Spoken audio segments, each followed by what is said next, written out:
Hi everyone, welcome to the Highlights from Ukraine podcast, your daily audio summary of the latest news reported in the Ukrainian media. My name is Artem, and here is the news. 1062 days less the Russian invasion of Ukraine. Donald Trump was sworn in as the 47th President of the United States on Monday, January 20th, during a ceremony at the Capitol, reports European Pravda. Donald Trump became the second American president in history to serve two non-consecutive presidential terms. In addition, by the end of his second term, he will be 82 years old, so he will become the oldest US president in history. During his inauguration, Trump promised to combat wars in the world. He promised to create the strongest army the world has ever seen. Quote, "We will measure our success not only by the battles we win, but also by the wars we end, and perhaps most importantly by the wars we never enter," unquote, he stressed. The US president emphasized that he seeks to be a peacemaker and a unifier, and that under his presidency, the United States will regain its rightful place as the greatest, most powerful, most respected nation on earth, unquote. Speaking of foreign policy, Trump promised to regain control of the Panama Channel, which is exploited by China, and to rename the Gulf of Mexico the Gulf of America. It is noteworthy that Trump did not mention his intentions to seize Greenland or turn Canada into the 51st American state, as well as Ukraine or a full-scale Russian invasion. The new US president also announced the beginning of a golden age of America. President of Ukraine Volodymyr Zelensky has congratulated Donald Trump on once again taking the office of US President, reports Espresso. On X, formerly known as Twitter, Zelensky praised Trump's determination and highlighted that his policy of peace through strength provides an opportunity to bolster American leadership and achieve long-term and just peace. Quote, "This century is being shaped right now, and we must all work together to ensure that this is a great and successful century for democracies, not those who want us to fail," unquote. He wished Trump success and hoped for active and mutually beneficial cooperation.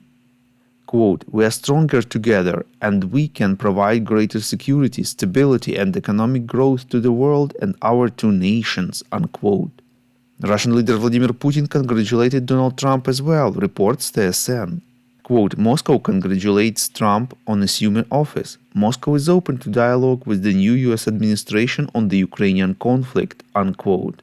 Putin emphasized that the goal should be not a short-term truce but a long-lasting peace based on respect for the legitimate interests of all the peoples living in this region. He said he welcomes Trump's remarks about the need to do everything possible to prevent a third world war. At the same time, Putin emphasized that the Russian authorities will continue to fight for the interests of the people. According to CNN, citing its own sources, US President-elect Donald Trump has instructed his aides to arrange a call with Putin in the days following his inauguration. We would really appreciate if you could recommend us to your friends and family, as well as share information on social media. This way more people would learn about the podcast and truth about Russia's invasion of Ukraine. US Secretary of State Marco Rubio, right after his appointment, said that ending the war between Russia and Ukraine is possible only if both sides are willing to compromise, reports NVUA. According to CNN, Rubio stressed that achieving peace is a priority for the administration of President Donald Trump. But this process will be difficult and will require significant concessions from both sides. Quote, "We want the war to end, that's quite understandable. You saw what the president said. He wants to be a president who promotes peace and ends conflicts, and that will also be difficult. These are difficult things. I don't want to, and I can't put a time frame on it, except that any time you try to end a conflict between two sides, neither of which can achieve its maximum goals, each side is going to have to give up something," unquote. At the same time, the Secretary of State refrained from specifics about what exactly Ukraine should give up. He emphasized that the key to success lies in diplomacy. Quote, "We will not get ahead of ourselves by talking about the details. Negotiations of this level should be conducted through diplomacy, not in public forums. And it is obvious that the final decisions on what to agree to will be made by the participating countries themselves, both Ukrainians and Russians," unquote. Rubio added that ceasefire will be the president's top priority, so action on it will begin almost immediately. Meanwhile, French President Emmanuel Macron has warned that Russia's full-scale war against Ukraine will not end tomorrow or the day after tomorrow. Despite US President Donald Trump's promise to end it quickly, reports European Pravda with reference to AFP. Macron stressed that it was important to give Ukraine the means to stand firm and enter any future negotiations from the position of strength.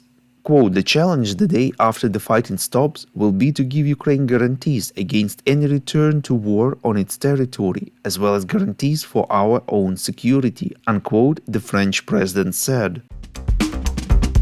Thank you for listening to the Highlights from Ukraine podcast. We're a commercial initiative of just two people and we need your help to grow.